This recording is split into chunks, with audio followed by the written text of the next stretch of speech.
Mi marido me entregó los papeles del divorcio en plena UCI. Firma. Era una esposa perfecta, no una carga en una silla de ruedas. Firmé en el acto. Él esbozó una sonrisa fría. Paga tus propias facturas del hospital. Solo respondí de acuerdo. Y él no sabía que mi nombre en ese papel era el principio de su fin. El pitido constante del monitor cardíaco era el único sonido en la habitación mientras Rodrigo acomodaba su corbata italiana frente al pequeño espejo del baño. Ni siquiera me miraba. Para él, yo ya había dejado de existir. Era solo un trámite pendiente, un problema que resolver antes de continuar con su vida perfecta. Luciana ya reservó el restaurante para celebrar, dijo mientras guardaba los papeles firmados en su portafolio de cuero negro. Ese lugar francés que siempre quisiste conocer pero que nunca pudimos pagar. Ahora sí podemos. Bueno, ahora sí puedo. La enfermera que entró en ese momento dejó caer la bandeja con mis medicamentos. El estruendo metálico resonó por todo el pasillo. Rodrigo ni siquiera se inmutó. Simplemente caminó hacia la puerta con pasos seguros, como si acabara de cerrar un negocio exitoso y no de abandonar a su esposa de 8 años en una cama de hospital. Antes de salir, se detuvo en el umbral. Mi abogado te contactará para los detalles. No intentes pelear por nada, Valentina. Ambos sabemos que no tienes con qué. Tu accidente te dejó sin trabajo, sin ahorros propios y sin capacidad de valerte por ti misma. Sé inteligente por una vez en tu vida y acepta lo que te ofrezco. La puerta se cerró con un clic suave. La enfermera me miró con los ojos llenos de lágrimas. Señora,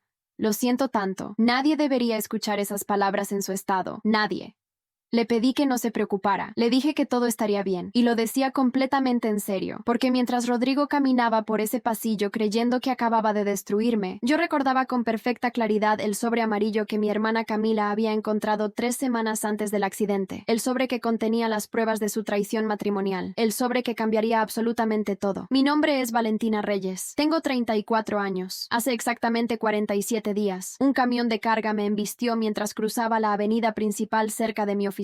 El conductor se quedó dormido al volante después de trabajar un turno doble. Desperté en el hospital con la columna fracturada en 2 puntos, incapaz de mover las piernas, con tubos saliendo de lugares que prefiero no recordar y un pronóstico que los médicos describían como reservado. Rodrigo apareció el segundo día. Traía flores marchitas que probablemente compró en la tienda del hospital y una expresión de fastidio que intentaba disfrazar de preocupación. Los médicos le explicaron que mi recuperación sería larga e incierta, que necesitaría meses de rehabilitación, que existía la posibilidad de que nunca volviera a caminar normalmente. Esa misma noche, mientras yo dormía sedada por los analgésicos, él llamó a Luciana. Lo sé porque la enfermera del turno nocturno lo escuchó hablando en el pasillo. Le dijo que esto era exactamente lo que necesitaba para liberarse de mí sin culpa. Le dijo que nadie lo juzgaría por dejar a una esposa inválida que se había convertido en una carga. Le dijo que en un mes estarían viviendo juntos en el departamento que él ya había comprado para ella. La enfermera me lo contó 3 días después, cuando me vio lo suficientemente estable para procesar la información. Se llamaba Patricia y tenía 53 años de experiencia viendo lo peor de la humanidad en los pasillos de ese hospital. Me dijo que en todas sus décadas de trabajo nunca había escuchado a alguien hablar con tanta frialdad sobre su propia esposa. Señora Valentina, me dijo tomando mi mano, ese hombre no merece ni una sola de sus lágrimas. Lo que él no sabe es que usted tiene algo que él nunca tendrá. Tiene gente que la quiere de verdad. Su hermana ha estado aquí todos los días desde las 6 de la mañana. Sus compañeros de trabajo han llamado constantemente preguntando cómo pueden ayudar. Usted no está sola, aunque él quiera hacerla creer lo contrario. Patricia tenía razón. Y lo que Rodrigo no sabía, lo que no podía siquiera imaginar, era que yo había descubierto su infidelidad mucho antes de que ese camión me quitara la capacidad de caminar. El sobre amarillo llegó exactamente 23 días antes del accidente. Camila lo encontró en nuestro buzón cuando pasó a recoger un paquete que yo había ordenado. No tenía remitente, solo mi nombre escrito a mano con letra desconocida. Dentro había fotografías, decenas de fotografías de Rodrigo con una mujer rubia que yo nunca había visto. Estaban en restaurantes, en hoteles,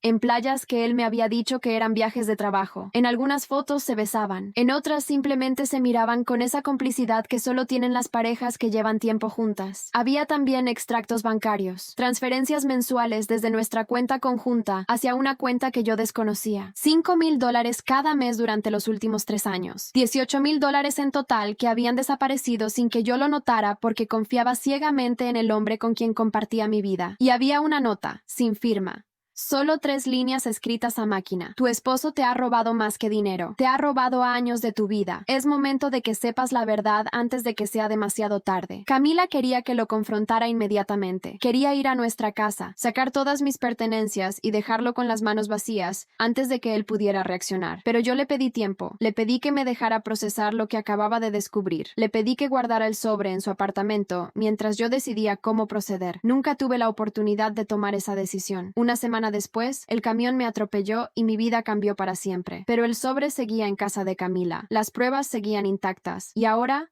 Mientras Rodrigo celebraba con su amante creyendo que me había dejado sin nada, yo tenía en mi poder las armas para destruirlo completamente. La primera visita de Camila después de que Rodrigo me entregó los papeles de divorcio fue exactamente lo que necesitaba. Entró a la habitación con una bolsa llena de comida casera y una expresión que mezclaba furia asesina con determinación absoluta. Ese maldito no tiene la menor idea de lo que le espera, dijo mientras cerraba la puerta y verificaba que nadie pudiera escucharnos. Hablé con el abogado que te asignó la firma. Se llama Fernando Castillo y tiene 62 años de experiencia específicamente en casos de divorcio con fraude financiero. Revisó todo, Valentina. Los extractos, las fotografías, las transferencias, y encontró algo que ni siquiera nosotras habíamos notado. Me incorporé en la cama lo mejor que pude. El dolor en mi espalda era constante, pero la adrenalina de ese momento lo opacaba por completo. Camila sacó una carpeta de su bolso y la abrió sobre mis piernas. Rodrigo no solo te robó $180,000 de la cuenta conjunta, también firmó 3 préstamos personales a tu nombre, sin tu consentimiento. Falsificó tu firma en documentos bancarios, Valentina. Préstamos que suman $120,000 adicionales. Dinero que él usó para comprar un departamento de lujo a nombre de su amante. Sentí que el aire abandonaba mis pulmones. La traición era mucho más profunda de lo que había imaginado. No solo me había engañado con otra mujer durante años, no solo había robado nuestros ahorros conjuntos, había cometido fraude financiero usando mi identidad, había destruido mi crédito sin que yo lo supiera, me había dejado con deudas que yo nunca contraje. Pero espera, continuó Camila con una sonrisa que no auguraba nada bueno para Rodrigo. Aquí viene la mejor parte. El acuerdo de divorcio que te hizo firmar en el hospital tiene una cláusula estándar. Ambas partes declaran bajo juramento no tener deudas ocultas ni activos no revelados. Rodrigo firmó ese documento sabiendo perfectamente que te había dejado cargando $300,000 en deudas fraudulentas. Eso es perjurio, hermana. Eso es un delito federal. El karma tiene formas curiosas de manifestarse. Rodrigo pensó que estaba abandonando a una mujer indefensa sin recursos para pelear. Lo que no sabía era que cada documento que firmó, cada mentira que contó, cada peso que robó, se estaba convirtiendo en eslabones de la cadena que eventualmente lo estrangularía. Fernando Castillo vino a visitarme personalmente 4 días después. Era un hombre de cabello completamente blanco, ojos penetrantes color avellana y una reputación legendaria en los círculos legales de la ciudad. Había ganado casos imposibles. Había destruido a hombres poderosos que creían estar por encima de la ley y ahora estaba sentado junto a mi cama de hospital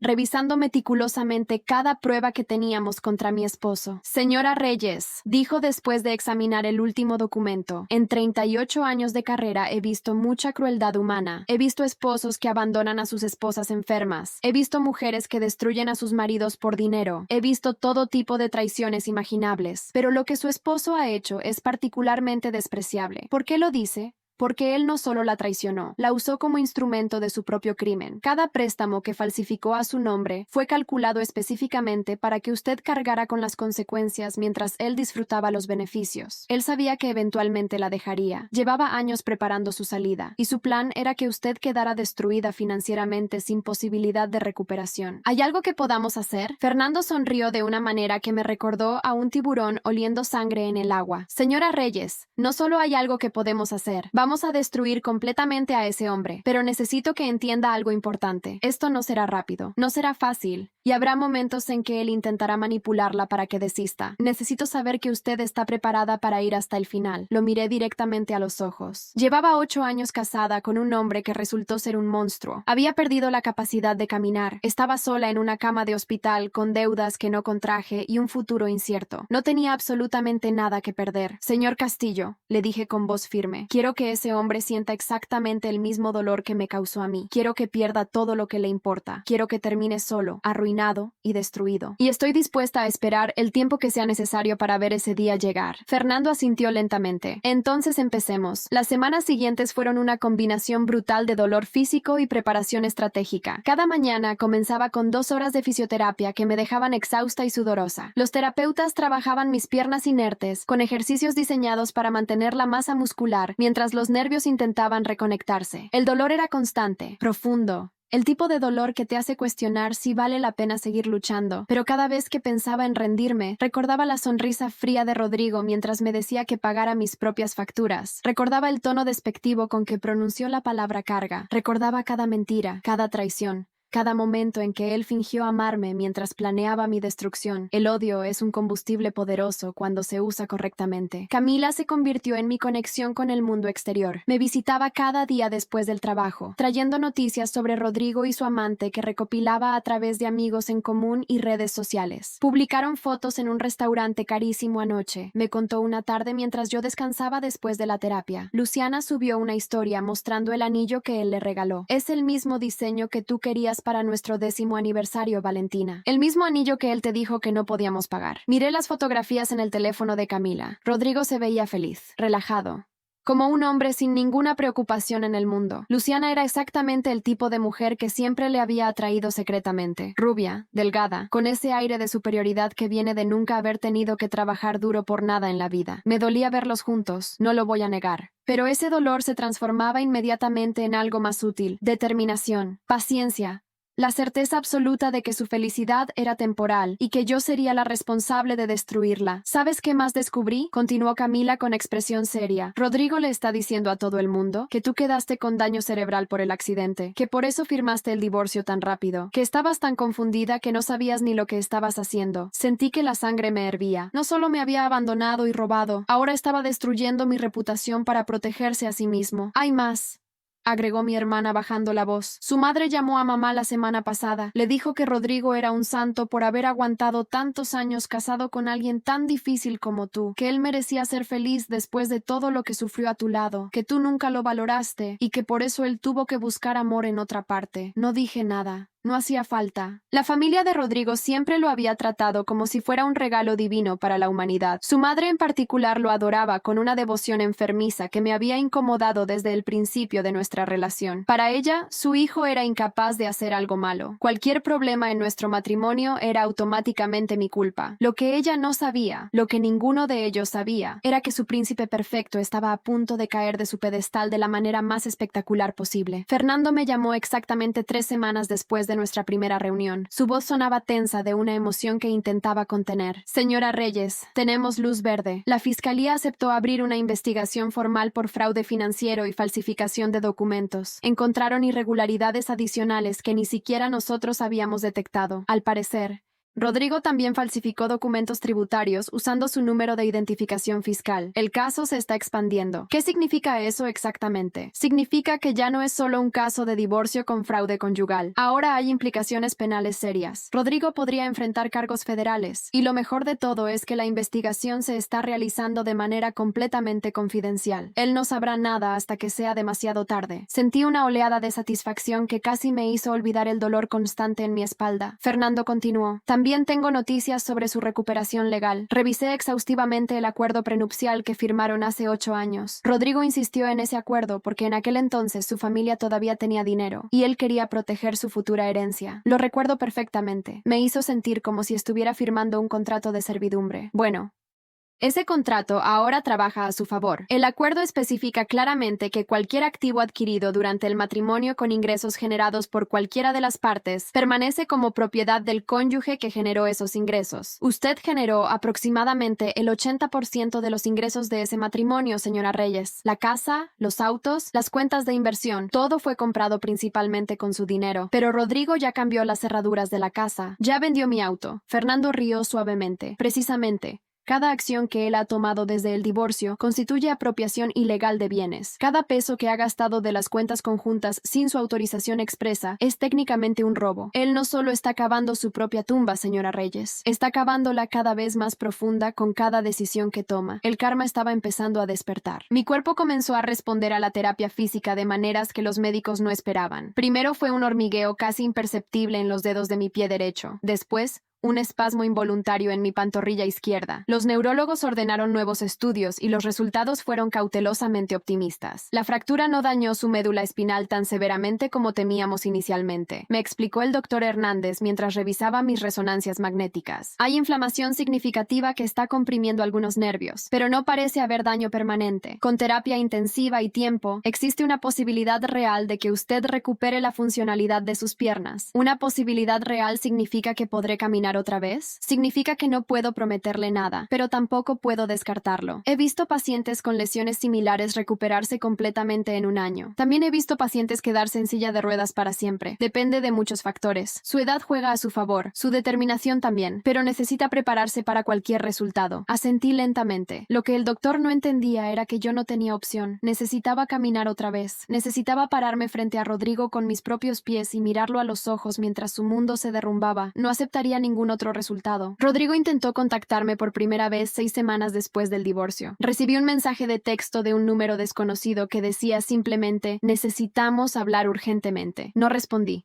El segundo mensaje llegó 2 horas después. Valentina, sé que estás enojada, pero esto es importante. Mis abogados me informaron que hay una investigación en curso relacionada con nuestras finanzas. No sé qué les dijiste, pero necesitas detener esto antes de que las cosas se salgan de control. Tampoco respondí. El tercer mensaje llegó a las 3 de la madrugada. Era más largo y notablemente más desesperado. Por favor, Valentina, no sé qué está pasando, pero mi cuenta bancaria fue congelada esta mañana. No puedo acceder a ninguno de mis fondos. Luciana está histérica porque el cheque del alquiler rebotó. Necesito que me expliques qué está sucediendo. Leí el mensaje varias veces, saboreando cada palabra como si fuera el vino más exquisito. El hombre que me llamó carga ahora me rogaba ayuda a las 3 de la madrugada, porque su vida perfecta empezaba a desmoronarse. Finalmente respondí con una sola línea: paga tus propias facturas. Las mismas palabras exactas que él me había lanzado en la cara mientras yo yacía paralizada en aquella cama de hospital. No volvió a escribir esa noche, pero Camila me contó al día siguiente que Luciana había borrado todas sus publicaciones de redes sociales, que alguien los vio discutiendo violentamente en el estacionamiento de su edificio, que ella le gritaba que nunca le había contado nada sobre investigaciones ni cuentas congeladas. La infidelidad tiene sus propias consecuencias, pero el fraude tiene las consecuencias de la ley. El día que recibí el alta del hospital fue exactamente 4 meses después del accidente. Salí en silla de ruedas, pero con la capacidad de dar pasos cortos usando un andador especial. Los médicos estaban genuinamente sorprendidos por mi progreso. Dijeron que mi determinación era extraordinaria, que nunca habían visto a nadie trabajar tan duro en rehabilitación. Lo que no les dije fue que cada paso doloroso, cada ejercicio agotador, cada lágrima de frustración estaba alimentada por una imagen muy específica en mi mente. La imagen de Rodrigo descubriendo que todo lo que creía tener ya no le pertenecía. Camila me llevó a su apartamento donde viviría durante los siguientes meses de rehabilitación. En el camino pasamos por la casa que Rodrigo y yo habíamos compartido durante 8 años. Había un letrero de "se vende" en el jardín descuidado. Las ventanas estaban cerradas. El auto nuevo que él había comprado con mi dinero ya no estaba en la entrada. Fernando me explicó más tarde que Rodrigo estaba desesperado por liquidar activos. La investigación por fraude había escalado dramáticamente. Los fiscales habían descubierto no solo los préstamos falsificados a mi nombre, sino también irregularidades en sus declaraciones de impuestos de los últimos 5 años. Su crédito estaba completamente destruido. Ningún banco le prestaba dinero. Y el departamento de lujo que había comprado para Luciana estaba bajo proceso de embargo porque fue adquirido con fondos obtenidos ilegalmente. Pero lo que realmente aceleró su caída fue algo que nadie anticipó. Luciana lo traicionó. Resulta que ella no era simplemente una amante oportunista. Era una mujer calculadora que había estado con Rodrigo exclusivamente por su dinero. Cuando descubrió que ese dinero provenía de fraudes y que ella podría ser considerada cómplice, no dudó ni un segundo en protegerse a sí misma. Contactó a la fiscalía y ofreció su testimonio completo a cambio de inmunidad. Le contó a los investigadores todo lo que Rodrigo le había confesado durante sus 3 años de relación: los préstamos falsos, secretos, las cuentas ocultas, los planes de abandonarme y dejarme cargando con todas las deudas, cada secreto que él le susurró en la intimidad pensando que ella guardaría silencio por amor. Luciana demostró que la lealtad entre traidores es una ilusión patética. Fernando me llamó el día que recibió la noticia del testimonio de Luciana. Su voz temblaba de una emoción que raramente mostraba. Señora Reyes, esto cambia todo. Con el testimonio del amante, la fiscalía tiene suficiente evidencia para presentar cargos formales. Rodrigo será notificado la próxima semana. Y hay algo más que necesita saber. Luciana declaró que Rodrigo le confesó haber planeado su abandono desde hace más de 2 años. Dijo que él le comentó específicamente que esperaba que usted tuviera algún tipo de accidente o enfermedad grave que le diera una excusa para dejarla sin culpa pública. Cuando el camión la atropelló, él lo vio como un regalo del destino. Sentí que el suelo desaparecía bajo mis pies. Rodrigo no solo me había abandonado aprovechando mi tragedia, había estado deseando que algo malo me pasara. Había estado esperando una oportunidad para destruirme. Mi accidente fue, para él, la respuesta a sus plegarias más oscuras. La rabia que sentí en ese momento fue diferente a cualquier otra emoción que hubiera experimentado antes. Era fría,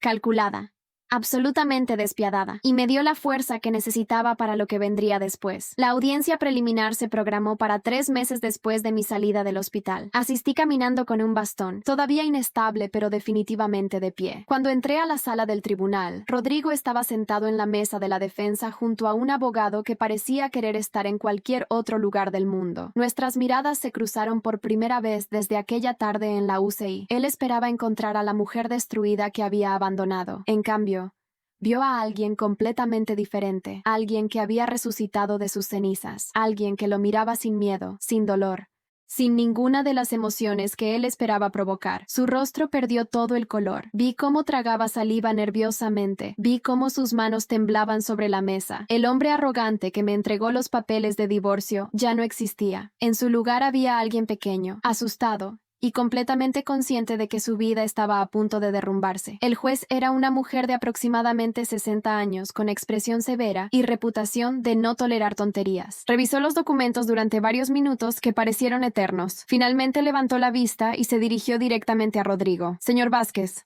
las acusaciones en su contra son extremadamente graves. Falsificación de documentos financieros, fraude conyugal, perjurio, evasión fiscal, apropiación ilegal de bienes. ¿Cómo se declara? El abogado de Rodrigo se puso de pie. Su señoría, mi cliente se declara inocente de todos los cargos. Creemos que hay evidencia que demuestra que la señora Reyes estaba al tanto de todas las transacciones financieras y que las acusaciones son un intento de venganza personal, motivado por el divorcio. El juez lo miró con una expresión que sugería que había escuchado esa excusa demasiadas veces en su carrera. Fiscal, ¿tiene algo que agregar? El fiscal se levantó. Era un hombre joven pero claramente competente. Su señoría, tenemos evidencia documental que demuestra que la señora Reyes estaba en coma inducido cuando 2 de los préstamos fueron firmados con su nombre. Es físicamente imposible que ella haya participado en esas transacciones. Además, contamos con el testimonio de una testigo clave que confirma que el acusado confesó su plan de fraude en múltiples ocasiones. ¿Testigo clave?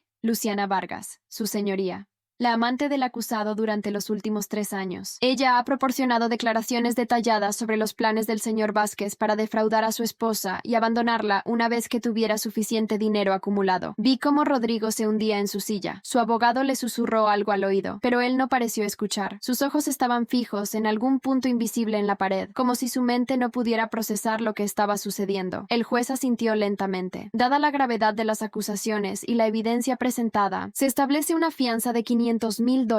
El acusado deberá entregar su pasaporte y presentarse ante este tribunal cada semana hasta el juicio final. ¿Alguna objeción? Su señoría, interrumpió el abogado de Rodrigo. Mi cliente no tiene acceso a esos fondos. Todas sus cuentas han sido congeladas por la investigación. Entonces permanecerá en custodia preventiva hasta que pueda reunir la fianza. Siguiente caso. Vi cómo 2 oficiales se acercaban a Rodrigo. Vi cómo le colocaban las esposas mientras él miraba a su alrededor buscando a alguien, cualquier persona, que pudiera ayudarlo. Sus ojos se encontraron con los míos una última vez antes de que lo sacaran de la sala. No había súplica en su mirada. No había arrepentimiento. Solo había odio puro. El odio de un hombre que finalmente entendía que había subestimado terriblemente a la mujer que creyó poder destruir sin consecuencias. Y yo le devolví la mirada sin parpadear, sin sonreír, sin mostrar ninguna emoción en absoluto, porque la mejor venganza no es la que se celebra con alegría, es la que se ejecuta con frialdad absoluta, es la que deja al enemigo preguntándose cómo todo pudo salir tan terriblemente mal. Rodrigo pasó exactamente 43 días en custodia preventiva antes de que su madre pudiera reunir el dinero para la fianza. Tuvo que hipotecar su casa, vender su auto y pedir préstamos a familiares que no había visto en años. El hijo perfecto se había convertido en una vergüenza familiar de proporciones épicas. Mientras tanto, yo continuaba mi rehabilitación con resultados cada vez más prometedores. Podía caminar distancias cortas sin el bastón. El dolor en mi espalda se había reducido significativamente. Los médicos hablaban de una recuperación prácticamente completa en los próximos 6 meses. El juicio final se programó para 5 meses después de la audiencia preliminar. Durante ese tiempo, la evidencia contra Rodrigo seguía acumulándose. Los investigadores descubrieron cuentas adicionales en el extranjero. Encontraron propiedades que él había comprado a nombre de familiares lejanos, usando dinero robado de nuestro matrimonio. Cada piedra que volteaban revelaba una nueva capa de engaño y corrupción. Fernando me mantenía informada de cada desarrollo. Un día me llamó con una noticia particularmente satisfactoria. Señora Reyes, la casa que Rodrigo intentó vender está oficialmente embargada. Dado que usted pagó la mayoría de esa propiedad con sus ingresos y él la usó como garantía para préstamos fraudulentos, el juez ordenó que la titularidad completa se transfiera a su nombre una vez que concluya el juicio. ¿Qué hay del dinero que robó? El departamento que compró para Luciana ya fue vendido en subasta judicial. Los fondos se usarán para pagar parte de las deudas fraudulentas que él contrajo a su nombre. También recuperará su crédito una vez que se demuestre oficialmente que usted no participó en esos préstamos. ¿Y Luciana? Desapareció.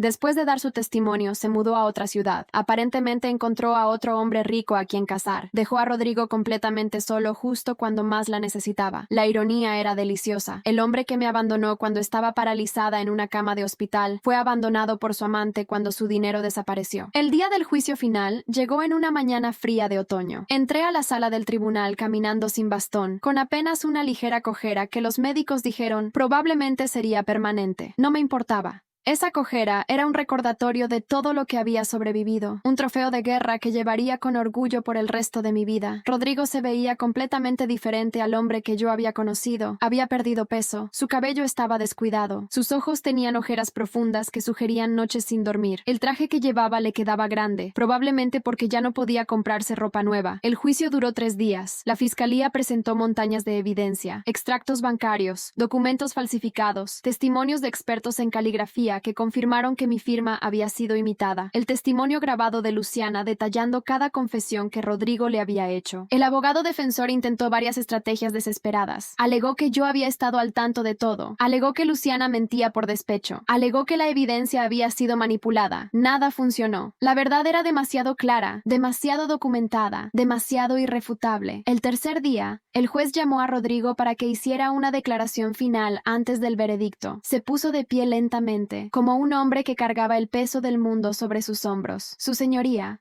comenzó con voz temblorosa. Quiero que el tribunal sepa que amo a mi esposa, que todo lo que hice fue por nosotros, por nuestro futuro. Cometí errores, lo admito. Pero nunca quise hacerle daño. Solo quería darnos una vida mejor. Sentí náuseas al escucharlo. Hasta el final, seguía mintiendo, seguía manipulando, seguía tratando de salvarse a sí mismo sin importar el costo. El juez lo interrumpió con expresión de disgusto evidente. Señor Vázquez, las pruebas demuestran claramente que usted planificó sistemáticamente el robo de los fondos de su esposa durante al menos 3 años, que falsificó su firma mientras ella confiaba ciegamente en usted, que la abandonó en un hospital cuando más lo necesitaba, que intentó destruir su reputación para proteger sus propios crímenes. Sus palabras sobre amor suenan huecas frente a la evidencia de sus acciones. Rodrigo bajó la cabeza. No tenía más argumentos, no tenía más mentiras que contar. Solo le quedaba esperar el veredicto. El jurado deliberó durante 4 horas. Cuando regresaron a la sala, supe por sus expresiones que la decisión no favorecía a mi exesposo. En el cargo de falsificación de documentos financieros, ¿cómo encuentra el jurado? Culpable. En el cargo de fraude conyugal, ¿cómo encuentra el jurado? Culpable. En el cargo de perjurio, ¿cómo encuentra el jurado? Culpable. En el cargo de evasión fiscal, ¿cómo encuentra el jurado? Culpable. Cada palabra golpeaba a Rodrigo como un martillo. Lo vi encogerse más y más con cada veredicto. Cuando el último culpable resonó en la sala, se derrumbó sobre la mesa llorando como un niño. La sentencia llegó una semana después. El juez fue implacable. Rodrigo Vázquez, este tribunal lo condena a 6 años de prisión efectiva por los delitos de fraude financiero, falsificación de documentos, perjurio y evasión fiscal. Además, deberá pagar restitución completa a su exesposa por los $300,000 que le robó durante el matrimonio, más intereses y daños punitivos. Sus bienes serán liquidados para cubrir estas obligaciones. No será elegible para libertad condicional durante los primeros 4 años de su sentencia. El martillo cayó con un sonido que resonó en mi alma. Justicia. Finalmente, justicia. Vi cómo los oficiales se llevaban a Rodrigo. Esta vez no me miró. No tenía fuerzas para odiarme. Solo tenía fuerzas para llorar, mientras lo conducían hacia una celda que sería su hogar durante los próximos 6 años. Salí del tribunal caminando sola. El sol de otoño calentaba mi rostro mientras respiraba profundamente el aire de la libertad. Camila me esperaba en las escaleras con lágrimas en los ojos y una sonrisa enorme. Se acabó. Susurró abrazándome. Finalmente se acabó. No. Le respondí mirando hacia el cielo despejado. No se acabó. Apenas comienza. 2 años después del juicio, recibí una carta de la prisión donde Rodrigo cumplía su sentencia. La abrí sin ansiedad, sin miedo, solo con curiosidad distante. Valentina.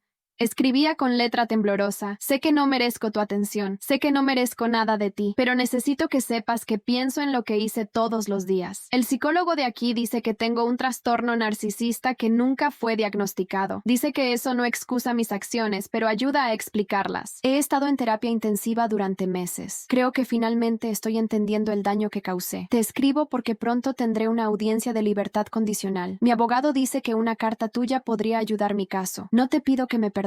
No te pido que olvides lo que hice. Solo te pido que consideres escribir al juez diciendo que no te opones a mi liberación anticipada. He cambiado, Valentina. De verdad he cambiado. Dame la oportunidad de demostrártelo. Leí la carta 3 veces. Cada palabra destilaba manipulación disfrazada de arrepentimiento. Él no había cambiado. Simplemente había encontrado una nueva estrategia para conseguir lo que quería. Tomé una hoja de papel y escribí mi respuesta. Rodrigo.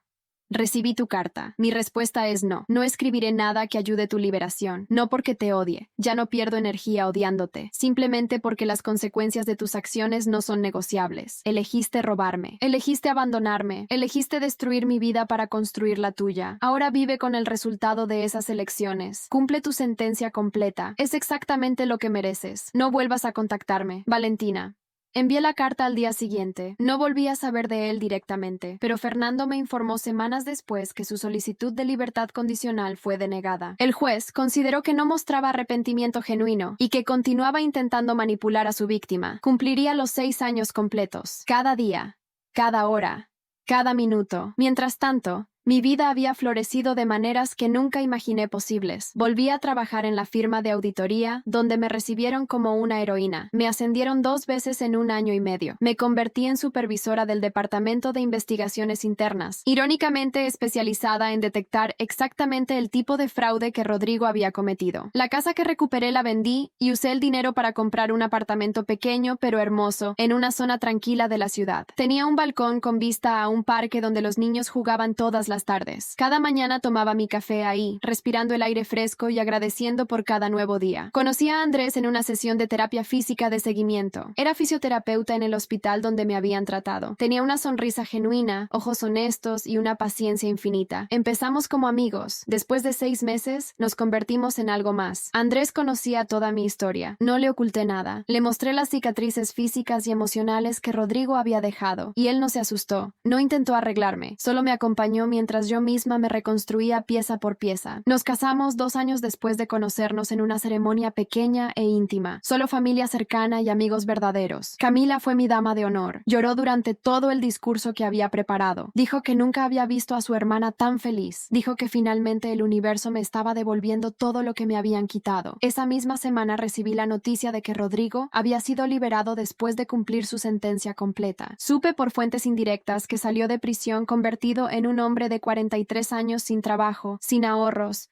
sin contactos profesionales y con un historial criminal que le cerraría puertas por el resto de su vida. Su familia lo había abandonado durante los años de prisión. Su madre murió de un infarto un año después de que él fue encarcelado. Los médicos dijeron que la vergüenza y el estrés de tener un hijo criminal la destrozaron. Sus hermanos vendieron la casa que ella había hipotecado para pagar su fianza y se repartieron el dinero sin dejarle nada. Luciana se había casado con un empresario alemán y vivía en Europa. Nunca más intentó contactar a Rodrigo. Para ella, él siempre fue un medio para un fin. Cuando dejó de ser útil, desapareció de su vida como si nunca hubiera existido. Camila me contó que alguien lo vio caminando por el centro de la ciudad unas semanas después de su liberación. Estaba envejecido, encorvado, cargando una maleta pequeña. Vivía en un cuarto de pensión barata, en un barrio peligroso. Trabajaba como conserje nocturno en un edificio de oficinas, porque era el único trabajo que alguien con sus antecedentes podía conseguir. El hombre que me llamó carga ahora cargaba el peso de su propia destrucción. No sentí lástima, no sentí satisfacción, solo sentí una paz profunda que llenaba cada rincón de mi ser. 3 años después de mi boda con Andrés, estábamos cenando en el balcón de nuestra casa nueva cuando recibí una llamada de número desconocido. Normalmente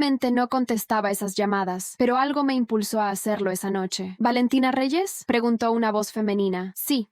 ¿Quién habla? Habla la doctora Méndez del Hospital Central. Lamento informarle que Rodrigo Vázquez falleció esta tarde de un infarto masivo. Usted aparece como su contacto de emergencia en documentos antiguos que encontramos en sus pertenencias. Me quedé en silencio un momento procesando la información. ¿Hay alguien que pueda encargarse de los arreglos funerarios?, preguntó la doctora. Hemos intentado contactar a otros familiares, pero nadie responde. No tengo ninguna conexión con esa persona, respondí con voz neutral. Les sugiero que contacten a los servicios sociales. Colgué y miré a Andrés, que me observaba con expresión preocupada. Le conté brevemente lo que había escuchado. Él tomó mi mano sin decir nada, entendiendo que no necesitaba palabras de consuelo ni análisis profundos. Esa noche dormí tranquila. No tuve pesadillas ni sueños extraños. El hombre que alguna vez juró amarme, el mismo que me traicionó de las maneras más crueles imaginables, había dejado de existir, y yo no sentía absolutamente nada por él. Supe después que Rodrigo murió solo en su cuarto de pensión. El dueño del lugar encontró su cuerpo 3 días después,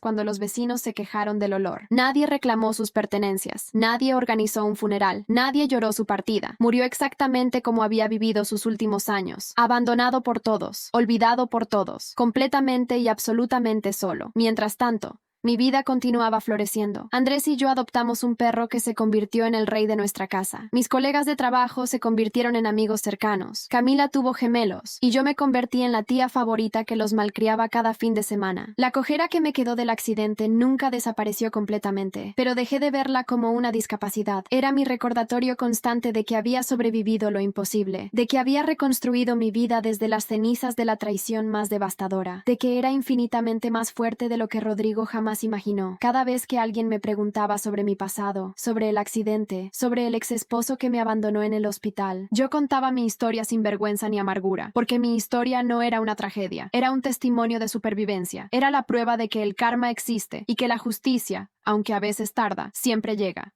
Rodrigo quiso una esposa perfecta que no fuera una carga. Terminó muriendo solo en un cuarto de pensión barata, sin nadie que llorara su partida. Yo quise justicia, la obtuve multiplicada infinitamente. Y cuando miro hacia atrás, hacia aquella tarde en la UCI cuando un hombre cruel me entregó papeles de divorcio, creyendo que me destruía, solo puedo sonreír, porque firmé esos papeles sabiendo exactamente lo que hacía, sabiendo que mi nombre en ese documento no era el fin de mi historia, sino el principio de su ruina absoluta. Él pensó que me estaba desechando como basura. En realidad, me estaba liberando para convertirme en la mujer más fuerte, más feliz y más plena que jamás había sido. Y esa transformación, esa victoria silenciosa sobre todo lo que él intentó hacerme, era la venganza más dulce y más completa de todas. Porque la mejor venganza no es destruir a tu enemigo, es construir una vida tan maravillosa que su existencia deja de importarte por completo. Es despertar cada mañana agradecida por todo lo que tienes, mientras él se consume en las consecuencias de sus propias decisiones. Es encontrar el amor verdadero mientras él muere olvidado y solo. Rodrigo sembró traición, mentiras y crueldad. Cosechó exactamente lo que merecía. Yo sembré paciencia, determinación y fe en la justicia. Y coseché una vida que supera todos mis sueños más ambiciosos. El karma no es solo una palabra bonita, es la ley inquebrantable del universo. Y ese día en la UCI, cuando firmé aquellos papeles de divorcio con una calma que Rodrigo nunca entendió, yo sabía que el karma estaba apenas comenzando su trabajo. 6 años de prisión, una reputación destruida, una familia que lo abandonó, una amante que lo traicionó, traicionó. Una muerte solitaria sin nadie que lo llorara. Eso fue lo que el karma le dio a Rodrigo. A mí me dio libertad, amor verdadero, éxito profesional, paz interior,